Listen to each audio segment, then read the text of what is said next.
In the heart of the small town of Coatesville, Pennsylvania, the longest continuously operating steel company in the United States, heats and rolls the huge specialty plate for which it is famous. Known for its strength and durability, Lukens steel can be found in structures as diverse as the Benjamin Franklin Bridge and the icebreaker Manhattan. In 1969, Lukens produced the steel panels for the cathedral-shaped arches at the base of the Twin Towers of the World Trade Center. The success of this company can be traced back over 180 years to one person's determination. I remember the first time I ever ran into Rebecca Lukens. It was November 6, 1989, and I had just joined the corporate communications department at Lukens Steel. I was being shown my office, and as I walked into that room, over the fireplace was a picture of a woman in a white cap and dark hair, very distinguished looking. And she obviously had the place of honor in the room. Your curiosity is immediately piqued. Why would a steel company have a woman's portrait hanging over a mantelpiece?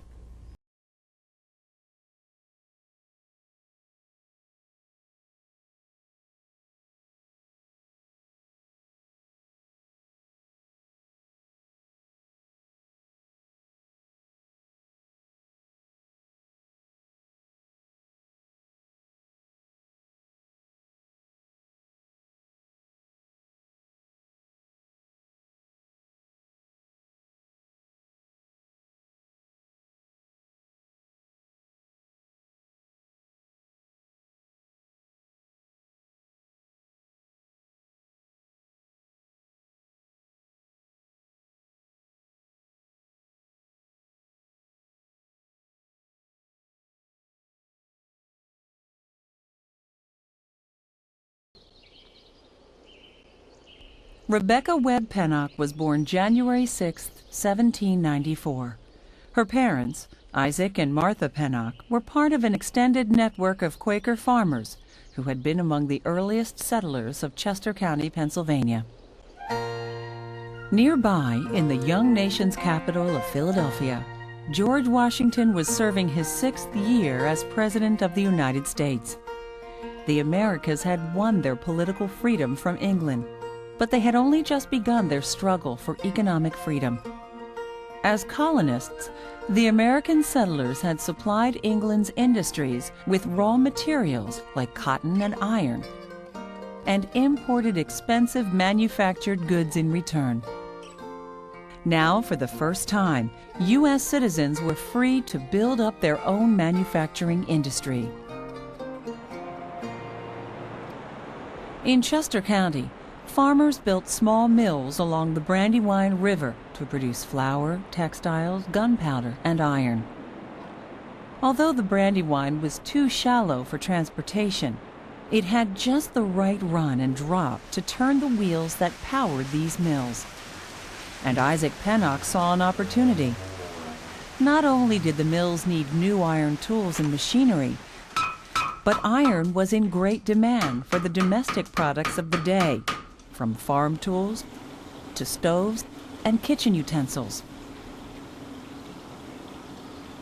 In 1793, Isaac founded the Federal Slitting Mill. Here, cast iron bars were reheated in a charcoal-fired forge, rolled into metal strips, and shaped into nails, barrel hoops, and wagon wheel rims. There was no formal education for iron masters, but Isaac was comfortable using and adapting basic tools. He hired experienced artisans whose skills had been passed down from generation to generation within families, and who had sophisticated knowledge of the composition of local iron ore. What iron production involves is changing the composition so that there's more iron and less of some other materials. It's metallurgy. And what it depends on is people who have skills of knowing what's going on without being able to see it. People have to pay attention to what they hear. They have to pay attention to what they smell. They also pay attention to what they see, changes in colors. And often, when something's in the furnace, they can't even see it, so they really do depend on things like cues from sound. That kind of training takes time. It begins with apprenticeship, and then even in your early years as a craftsman, you're honing those skills. Another challenge for mill owners was transportation. It often took days to travel by horse-drawn wagon to purchase raw materials or deliver finished goods. Isaac's slitting mill was strategically located for success. He could reach the major industrial market of Philadelphia in 2 days and had easy access to his main suppliers of raw material, the large iron forges of Hopewell and Hibernia. Nothing quite matches the experience of being at a spot where history was actually made, and this is one of those spots. I'm standing in the raceway of Hibernia Furnace. This is where the water wheel would have been, and you can see by my size, where the scale of this thing is. And behind me is Brandywine Creek, and part of the creek's water would be diverted through here to power the enormous water wheel that powered the blowing engines that generated the blast for the furnace. Isaac sometimes took his young daughter Rebecca with him on his travels around Chester County. She loved being with her father and spent as much time with him in his mill as she did at home with her mother. Rebecca is the oldest child in a family where a boy isn't born until the 4th child. So in some ways, she takes the place of a son until there's a son comes along, and ultimately, even despite the fact that a son comes along. She grew up learning about technological processes by watching them. And then she had the added benefit of having a father who talked to her about it and explained it to her. My father was generous and amiable, full of the kindest feelings. My ideas abound with the instance of his indulgence. Every innocent amusement was allowed me, and I have bounded over hill and dale as wild, happy, and joyous as youth could make me, when I neither knew fear nor feared misfortune. Rebecca's mother, Martha Webb Pennock, came from an established and well-to-do Quaker family. Even as a young girl, Rebecca would have been strongly influenced by Quaker traditions and beliefs. Quaker women would have given Rebecca Lukens a solid foundation to stand on. In the monthly meeting, the group of women would have gotten together and made plans around the schooling of children and around the care of people in the meeting who were ill or who were in need. Many Quaker women supported schools and a whole variety of civic things, hospitals and roads. So she would have surely had within her daily experience women who took leadership roles. Years rolled by, and among my greatest enjoyments was the indulgence of being permitted to spend a week occasionally with some relatives. My cousins I loved with all the warmth of my nature. They were all much older than myself, and I eagerly listened to their instructions and practiced the lessons they taught. Her cousins had attended Westtown, a nearby Quaker boarding school, and Rebecca was thrilled when her father agreed to send her there also. The Pennock family had little difficulty paying the substantial $64 a year tuition. This is the student register, which shows that Rebecca Webb Pennock entered Westtown School in September of 1806. She was 12 years old at the time. The education was intended to be practical, so Rebecca's subjects would have included mathematics. The girls took math as well as the boys, reflecting the Quakers' belief in equality. The girls did have the same educational opportunities as the boys. The script and the presentation in the book would have been important as well as the problems that were worked. The students also took bookkeeping.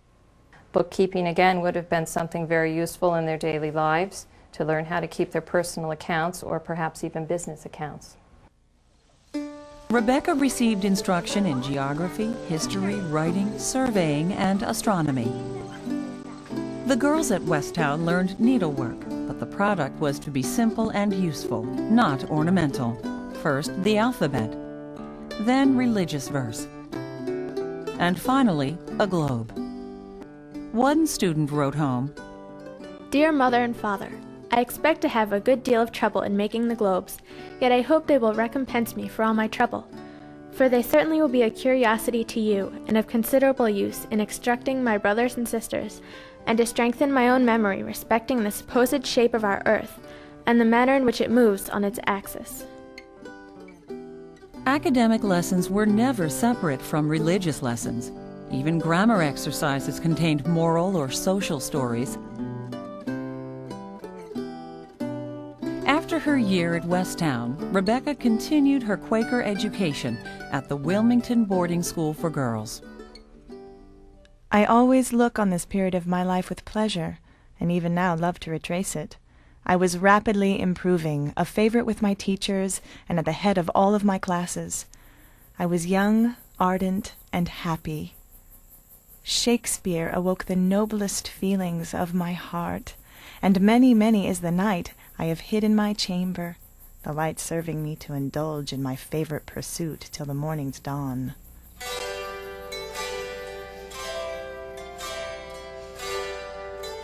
The young country was growing up along with Rebecca. Its markets were expanding, and new machinery was being built that would take over more and more of the work previously accomplished by human labor.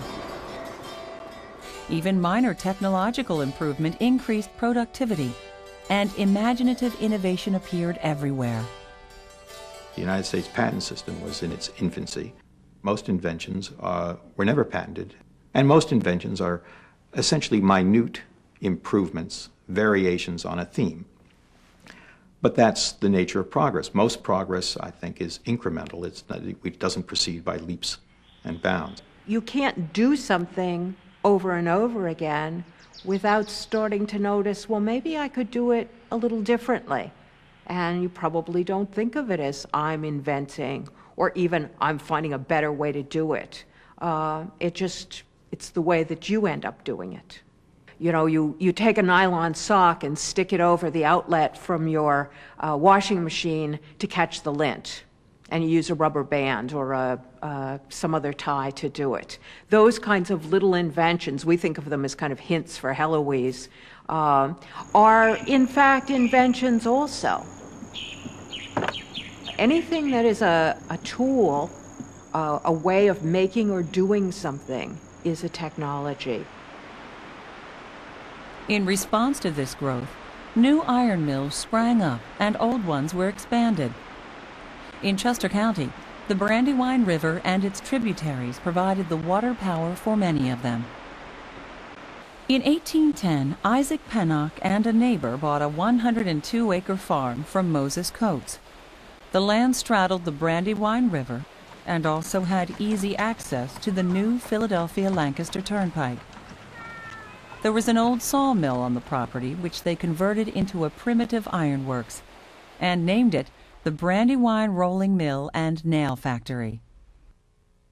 Unknown to anyone at the time, it would be Isaac's decision to purchase and renovate this property that would determine the extraordinary future of both his iron mill and his young daughter. This same year, 16-year-old Rebecca completed her schooling and returned home.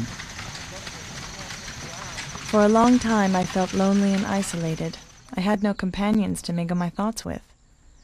I was the eldest of 2 brothers and 4 sisters, and George, the youngest, an infant, was placed under my care. Often I would wander with him over the high hills, and when tired I would seat myself on some fallen tree and wander in a world of my own creating. Rebecca missed the excitement of her studies and the company of her friends. And when her father invited her to join him on a trip to visit relatives in Philadelphia, she welcomed the opportunity. While there, a friend of her mother's came to see her, accompanied by a young medical doctor. She was not alone, and I felt my face glow as she turned to introduce me to her companion, a Dr. Lukens. He bowed with a peculiar grace, and for a moment my eyes rested on his interesting face and tall and commanding figure. His hair was the deepest shade of black, his eyes hazel, And his other features were manly and remarkably handsome. Yet it was the expression of his countenance that most interested me. It spoke of lofty, unbending principle, while the benevolence which beamed from his eye and the suavity of his manner won their way to my heart.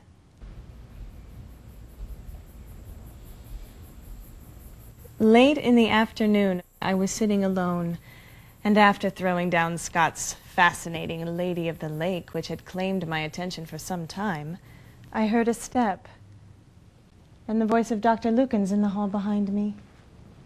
I felt my face glow as I turned to meet him.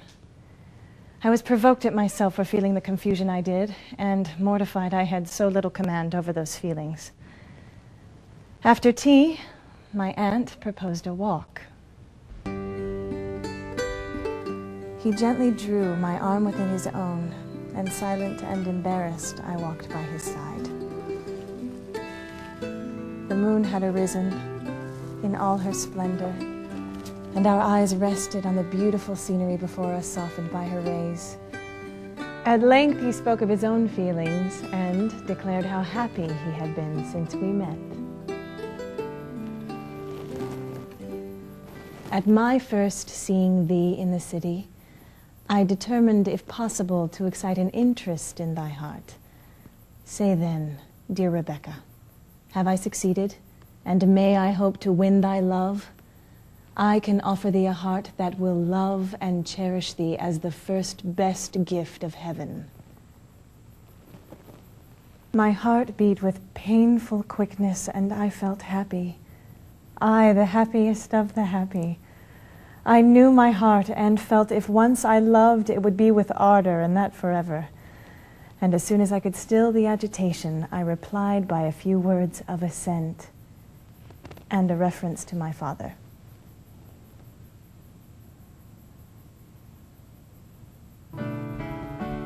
On March 25, 1813, at the Fallowfield Meeting House in Chester County, Pennsylvania, Dr. Charles Lukens and Rebecca Webb Pennock, taking each other by the hand, promised with divine assistance to be faithful and affectionate husband and wife until death should separate them.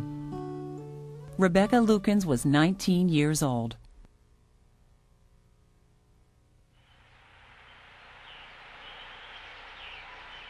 The young couple settled near Rebecca's family. Their first child, Martha, was born, followed a few years later by another daughter, Elizabeth. Charles had become caught up in the excitement of the expanding iron industry and went to work in Isaac's company. The American Industrial Revolution was in full swing. The market was demanding an increasingly higher quality in its iron. The new steam engines were now providing power for industry, and engineers hoped they could design them small enough to power ships and wagons. The iron used to build these steam engines, however, had to be of top strength and consistency in order to contain the heat and pressure built up inside them. Any weakness in the iron would allow for dangerous explosions. Charles recognized in these demands a unique opportunity, and with an eye towards this growing market for steam engines, he and Rebecca decided to lease Isaac's Brandywine iron and nail factory. In 1817, the family of four moved on to the old Coates farm property. We found that everything about the house, mill, and farm was in a forlorn and wretched state. The mill had been hastily built, and the harness was too light to bear the weight of the necessary castings. We told my father I thought it scarce right for us to have so much to do, that the works should have been put in repair before we came. His reply invariably was, "What you are doing now will make it so much the better for yourselves, for when I am gone this property will be yours." With this incentive, the young couple began rebuilding the decrepit mill, adapting and purchasing the equipment they needed to produce a higher quality of iron.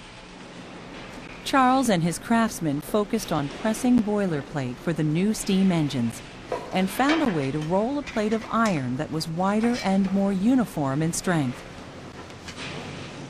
In 1818, their Brandywine Iron Works produced America's first rolled boilerplate. If we could visit the Lukens rolling mill, we would see as we approached it the sluiceway bringing water to the large overshot wheel which powered the mill's massive machinery. Going inside, we would immediately be struck by the noise of metal upon metal as sheets of iron were pressed and cut and dropped. The gears, powered by the water wheel, drove the rollers and the power shears. The working environment was dirty, noisy, hot, and dangerous. Orders were given by shouts and hand signals. The iron slabs, which arrived from furnaces such as Hibernia and Hopewell, were heated red hot in furnaces to make them malleable. They were then moved to the rollers, where they were pressed into progressively smaller thicknesses for stovepipes, boiler iron, and other plate.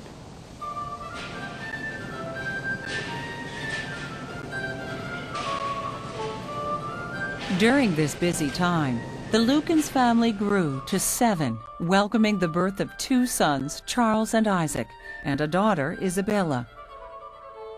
Rebecca had her hands full, raising children, running the 19th century household, and remaining a very present partner in decisions about the iron mill. The kind of work that a woman of Rebecca's era would have grown up doing would have involved a lot of chemical activities. If you made soap, you were involved in chemical processes. They didn't go to the store and buy yeast. They had to keep their yeast alive.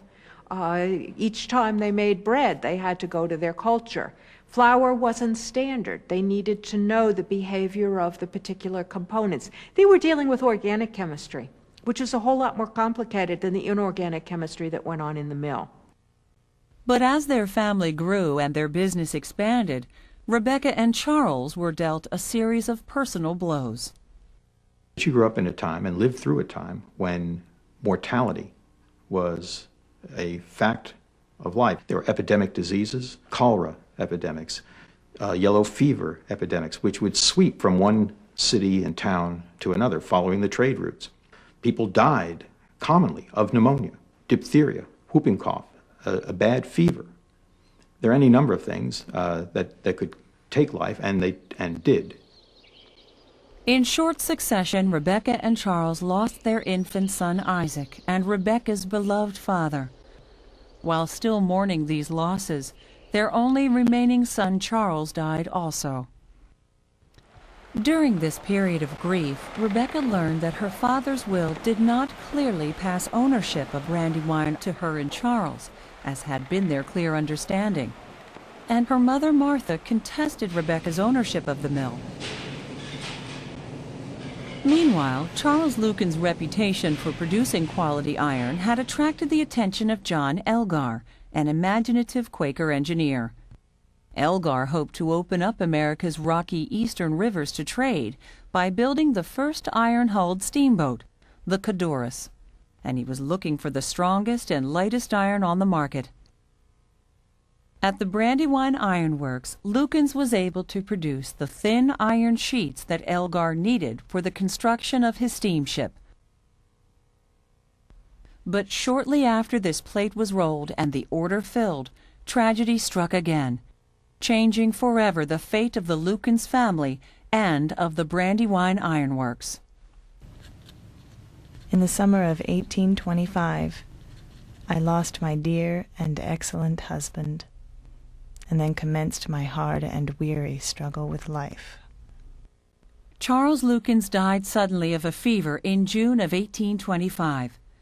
31-year-old Rebecca was expecting their 6th child, and the business was still $15,000 in debt. Before he died, Charles had asked Rebecca for a promise that she would continue to run the Brandywine Iron Works and carry out the plans they had made together. Dr. Lukens had just commenced the boilerplate business, and he was sanguine in his hopes for success. He wished me to continue, and I promised to comply. Mother said it would be folly for me to remain, though she thought as a female I was not fit to carry on such a concern. Rebecca took Charles' dying request seriously, and while struggling to keep her debtors at bay, she reassured customers that the Brandywine Iron Works would still fill their orders as promised. Solomon. Charles's brother Solomon Lukens came to help Rebecca during this period and stayed on as her mill manager for many years. Dr. Lukens had many good and firm friends, and they all stood by me. The workmen were tried and faithful. And so, with some fear, but more courage, I began to struggle for a livelihood. Now I look back at my daring. She had ample reason, if she'd wanted it, to take refuge in grief and just seal herself off cocoon-like from the rest of the world. And instead, when her husband died, a husband whom she loved, she essentially drew herself up, made sure that her children wanted for nothing insofar as it was in her capacity to provide it, including love, and went on. Only 5 months after Charles's death, Elgar's iron-hulled steamship, the Coatesville, was launched on the Susquehanna River to huge fanfare and front-page news. Its success established Lukens' reputation as a company that could produce top-quality specialty plate. I had the pleasure of seeing the Coatesville sail in great majesty up the Susquehanna, amidst the cheers of hundreds and perhaps thousands of spectators. Her course was not direct, but 'twas serpentine on account of the numerous shoals. She proceeded up the river at the rate of 4 miles an hour. To the very ingenious mechanics who have constructed this boat, too much praise cannot be awarded for having risked their all in this important experiment, which promises such incalculable advantage to the extensive regions bordering on the Susquehanna. A few weeks after the successful launch of the Coatesville, Rebecca gave birth to a daughter, whom she named Charles Anna, in memory of her late husband.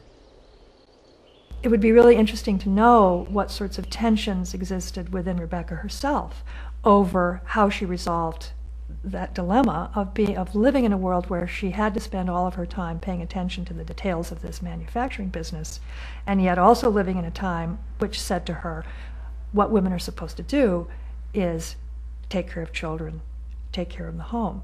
My sense is that she did that by saying, in effect, I am taking care of the children by running the manufacturing business. Women were supposed to stand behind their husbands. Women were supposed to let their husbands manage their affairs, their economic affairs.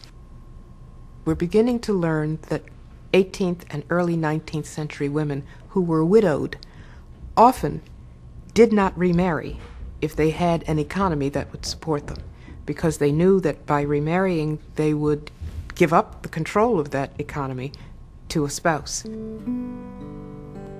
In 1832, Rebecca lost her 15-year-old daughter Elizabeth.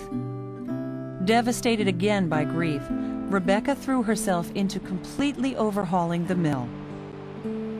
I have thoroughly repaired the mansion house, built good and substantial tenant houses for my workmen, and put much lime and fencing on the farm. The mill has been rebuilt from the very foundation. The dam entirely rebuilt, wheels put in, castings, furnaces, mill head, mill house. Not a single vestige of the old remains. She takes this operation, turns the operation around, actually starts making a profit, only to run into the chaos, the panic of 1837. All is paralyzed, business at a standstill. I have as yet lost nothing, but am in constant fear.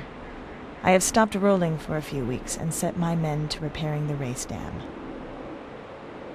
She went through a period, an economic downturn, which was a very important challenge that all of the American entrepreneurs faced in the Industrial Revolution. Her caution in selling to people who weren't trustworthy saved her, but so did her willingness to spend some money during downtime to keep the skilled workmen around, because long term, then they were grateful and were more likely to stick around. So she made work on her farm. One of the things you could see in the way Rebecca Lukens handled her business affairs is that she saw a kind of that of God in all the people who worked around her, and saw her work as part of a larger vision of using the resources of the world well. And among the resources of the world were her workers. When it became difficult to maintain them, she figured out ways to maintain them and figured out ways to continue a relationship of respect between herself and her workers. Between 1832 and 1850, anywhere between 30 and 60% of the ironworks either failed or simply went out of business. They went bankrupt. That wasn't true of Rebecca Lukens' operation. Maybe it's her religious values and her values as a human being and her experience with hard personal times that is responsible for this, but her workers stay loyal. Her creditors stay loyal, and more than that, they have confidence in her. Through all this, she manages not only to keep her head above water, but to make real headway against a set of odds that sank a lot of people.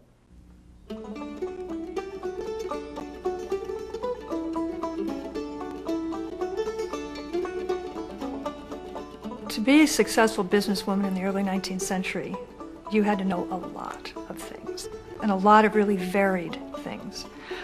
There was no standardized monetary system, for example. There was hard money. There were U.S. banknotes. There were commercial banknotes. There were state banknotes. A $10 note would, in the neighborhood in which it had been issued, would get $10 in gold. But you go much further than that neighborhood, say 100 miles away, and it would be discounted. 3%, 4%, 5%, 10%, and in a crisis, it could be discounted 36%. Rebecca Lukens had to know which notes were good, which merchants could be relied upon to honor them, so that she could make quick and enlightened business decisions. She would have had to have been able to understand very clearly what the mathematics of all of that were. What would happen if she charged a certain percentage of interest on a loan over a period of time, and what she could expect to gain from that. By the 1830s, engineers had succeeded in building a steam engine light enough for use in trains and ships. And steam locomotives and steamboats began transporting people and goods up and down the East Coast. We know that for Rebecca, changes in transportation are fundamental to the new market that she's seeking to serve by her innovations in the rolling mill. She's rolling plate for steam engine boilers, and steam engine boilers are used on steamboats and they're used on railroads, and those are the two new fast forms of transportation. For the first time, people can move faster than horses and oxen. So instead of it taking a day to go 20 miles, you can go in and visit in the city without it being such a big decision. This boiler behind me is the real heart of the steam engine house. This is where the steam builds up enough pressure to power the steam engine. And this is the kind of plate that the Lukens mill was making. You look at it, it doesn't look like a big deal. The plate itself, our attention might go to these rivets because they stand out. But it's the strength of this boilerplate that allows the steam engineer to build up a head of steam to power this steam engine. And that can either make machinery run or it can make steam engines run. As a manifestation of incredible power harnessed by human beings, harnessed by engineering, harnessed by science, the steam engine became a metaphor for change and for power and for progress.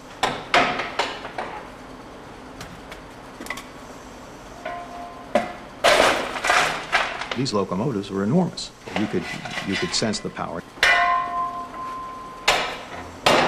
Many medical men of the day pronounced the railroad, at least in its initial decades, as unsafe for human transportation because it would upset the body's humors and the equilibrium. You'd go rattling along at the breakneck speed of anywhere between 15 and 25 miles an hour. The railroads always announced faster speeds. For a businesswoman like Rebecca, what that means is information travels more rapidly. So every time you increase the speed of transportation, You can draw a circle around Philadelphia and indicate the area within which information moves really, really freely. What that does for a mill proprietor is give her more choices.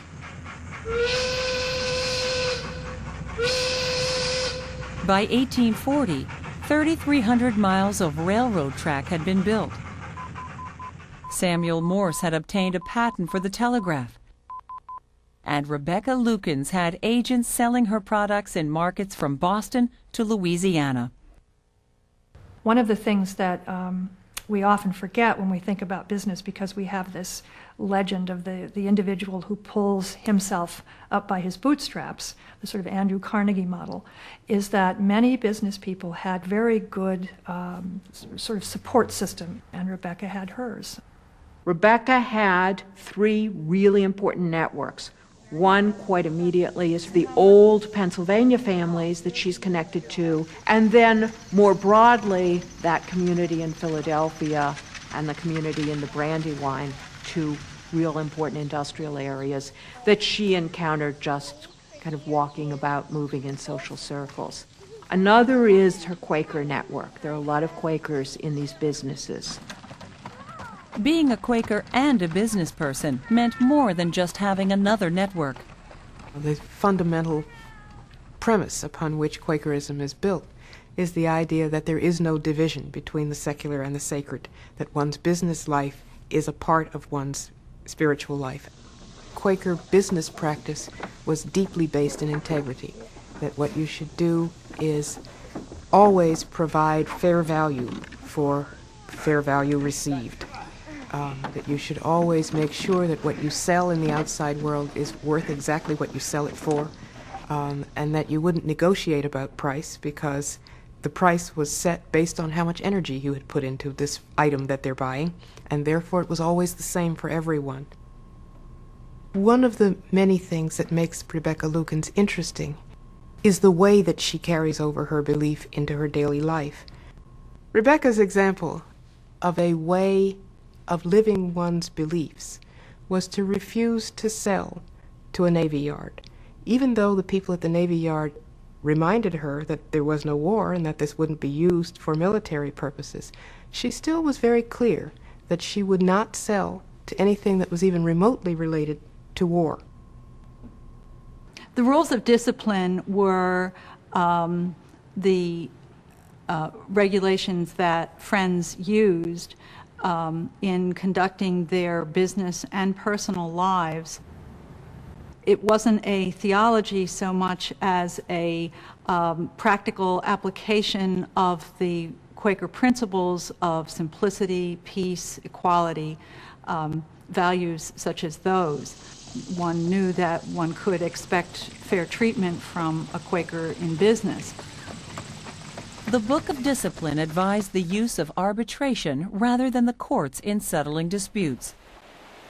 However, the Industrial Revolution brought with it complex legal issues. The rolling mills were operated with water power, like most other manufacturing concerns. And as more people wanted to get involved in manufacturing, as it became more lucrative, who had the first rights to the use of that water power became a really, really important question. By the early 19th century, a lot more people were using the courts litigiously, particularly over questions like water rights, exactly the issue that eventually wound up bringing Rebecca into court for her business. I have been at the whole expense of defending the property from an attempt made to destroy the water right which I carried on the rolling mill. I think the expense of winning my suit with the Yearsleys amounted to upwards of $800. She was pulled into the court system because of these larger forces that were going on, that were economic and technological. But once she entered it as a female litigant, in effect, she then opens the door for a more acceptance of the idea that women can act in a court of law on their own.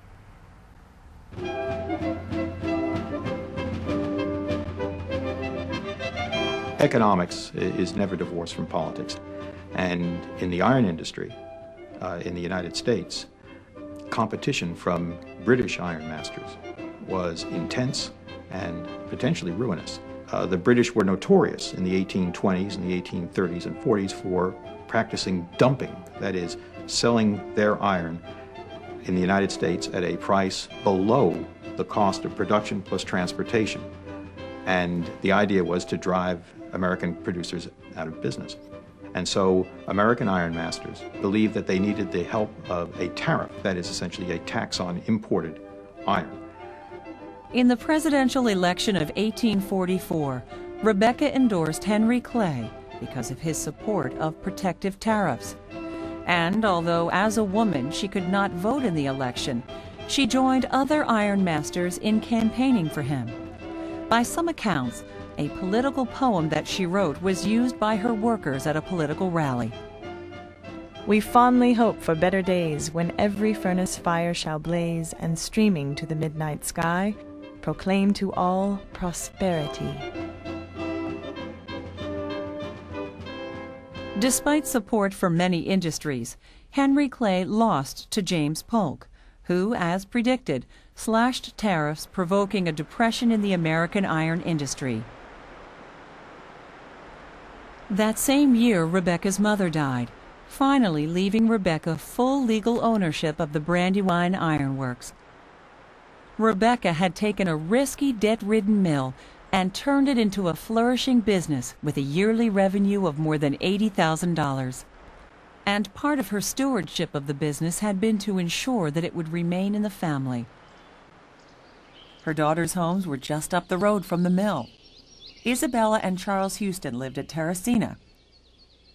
Charles Anna, her youngest daughter, moved to Philadelphia when she married Dr. William Tingley.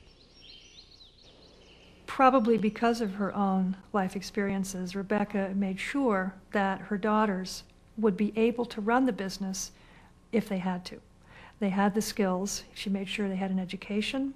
She created the trust in such a way that both daughters were protected individually, which is important. And they were just lucky their husbands lived.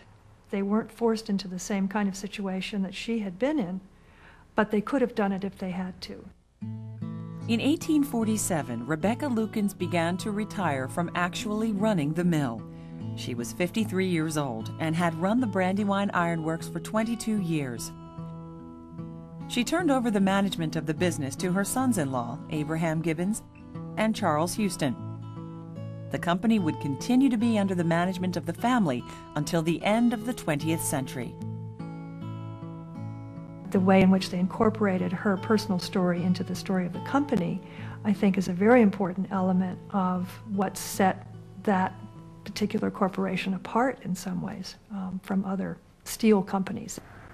So she clearly had an impact on that corporation over a long period of time. I'm Charles Lukens, Houston III, and I'm fifth generation relative to Rebecca Lukens. When I was growing up, right here in Coatesville, I would visit my grandparents, and in many cases they would talk about Rebecca Lukens and what it really means to carry on the family heritage. Customers know the quality of the name Lukens. And that goes back to Rebecca as well, because of the person that she was and what she has done in terms of influence of her family to be people of integrity and quality. In the last several years, there has been a very large interest in Rebecca Lukens.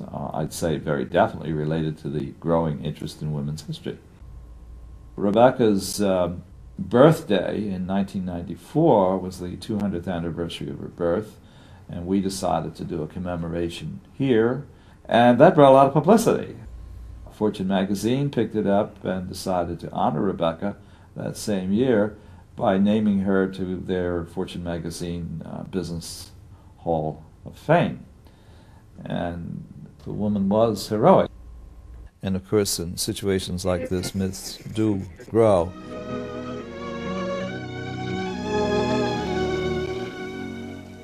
And now, Woman of Steel, starring Helen Hayes as Rebecca Lukens on the DuPont Cavalcade of America. What are all those wagons? Stop one of them. I want to talk to them. Hey there. Yeah? Hold up. What for? This is Mrs. Lukens. She wants to talk to you. Whoa. Enos Waters, if you and your people will stay, I will not close the mill. How could you run a mill? You're a woman. Besides, you got 4 children. Yes, Mrs. Waters, I have 4 children and no husband. What would you do? Don't say no more, Miss Lukens. There's a look in your eye that my father told me he saw in your father's eye when they called him a fool for starting the mill. When I see that look again, it decides me to stay and see what'll happen. Plato, Cicero, turn around and get at it. Get at it. Come on. You can forget the myths and the facts are good enough. Women just didn't run manufacturing plants. And even today, I think you'd have to scratch pretty hard to find a woman in the top executive position in any of our major American steel companies. What brought her to life for me more than anything else was her autobiography that she penned for her children to tell them about her life as a girl and where she came from. And she's very detailed in what she remembers, what the countryside was like. She writes very emotionally about her family and the bonds that she had with her husband, her children, the workers in the mill. There's always, even when she's writing about business or legal issues, she still has that very poetical quality to her language. I can remember the first time I saw the autobiography. It was in the attic of the main office. And I can still remember I pulled off a rubber band, and here was the 14-page handwritten original manuscript all wrapped up in a box. I just sat there amid the dust of the floor and read this thing, absolutely fascinated. I mean, here's this humanity, the feeling, the love that comes through in this autobiography. One of the dreams that has grown out of the community in Coatesville is to preserve the Lukens Historic District, the historic houses of the Lukens and Houston families and various related mill properties, and combine them into a historic area that focuses on iron and steel heritage in western Chester County. And everything that the company started with is still here in one form or another. It all can be brought back to life. During her retirement, Rebecca could finally turn more of her attention to her home and family.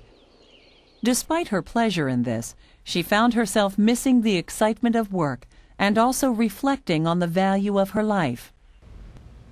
Awoke this morning with a bad headache. After a disturbed and weary night, Isabella sent me a cup of coffee into my sitting room.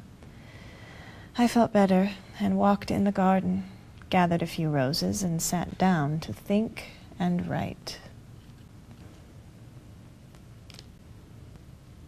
I look over my life with regret. So many opportunities of being useful, of doing much good, utterly neglected. And now, at this late period of time, it seems almost a hopeless task to redeem the error of the past. I must try to do more. Be more energetic in the cause of humanity. In early September, her daughter Isabella and son-in-law Charles Houston invited her to join them on an excursion to the Lehigh Mountains of Pennsylvania. In her letters home to her daughter Martha, Rebecca boasts about riding the country's first gravity-propelled train, which had originally been designed to move coal from hilltop mines down to barges on the river. My dear Martha, I am no coward, but I will confess when I looked at the formidable road by which we had to ascend, my heart began to throb, and I thought of you all and whether I should ever again see you. It gave me a thrill, almost a shudder, to view the grand panorama spread below. We then made a circuit of the mines and descended very pleasantly, guided by the brake in our little car.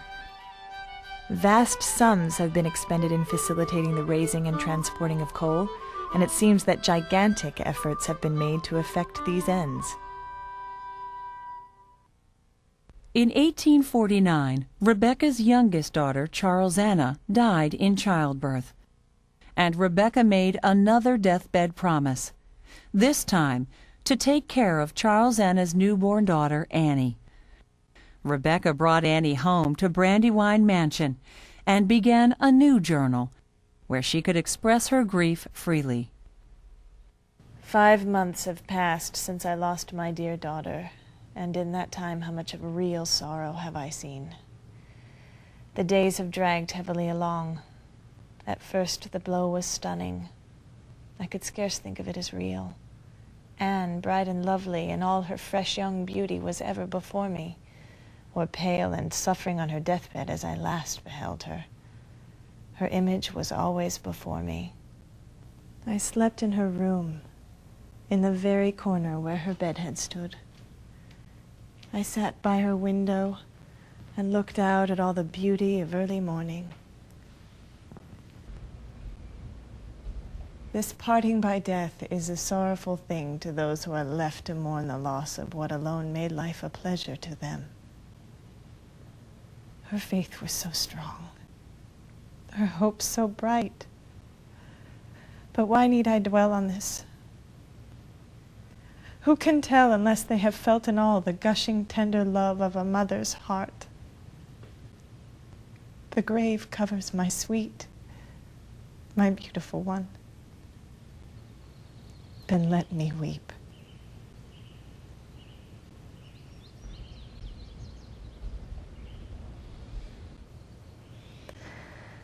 My dear little Annie is now the light of my house, the bright sunbeam in my dreary life.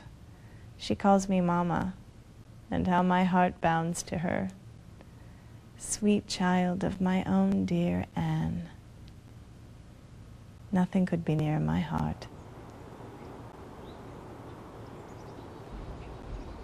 Spring, summer, and autumn have come and gone, and more stern winter reigns monarch of all around.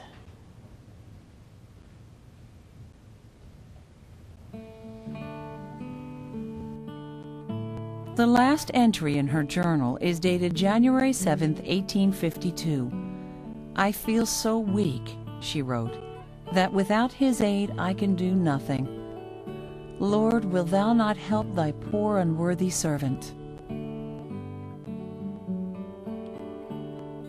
On December 10, 1854, Rebecca Lukens died after great conflict of spirit, according to her obituary in The Friend.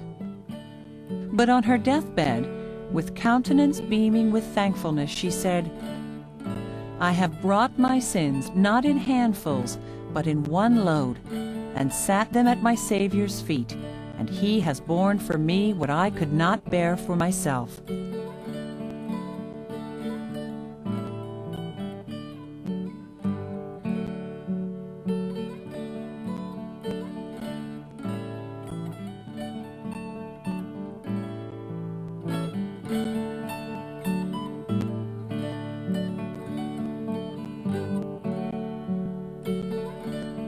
In 1859, the company was renamed the Lukens Rolling Mill in Rebecca's honor. It would become the longest continuously operating steel company in North America.